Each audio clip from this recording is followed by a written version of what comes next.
cómo esperas que te lleguen los papeles, cómo es, bueno, es que la espera es algo también muy universal. Cos a Cos E111 es la tercera parte de la trilogía que en Fil d'Arena venimos trabajando desde el 2015, y en esta tercera parte, en Cos a Cos E111,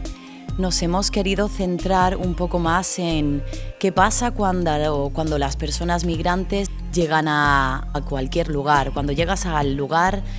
al que te diriges, cuando haces una migración, con qué fronteras dentro de ese propio país te encuentras, cuáles son las trabas que te vas encontrando a nivel burocrático, a nivel social. En esta última parte hemos intentado centrarnos en este mundo más de la legalidad, la burocracia, la espera.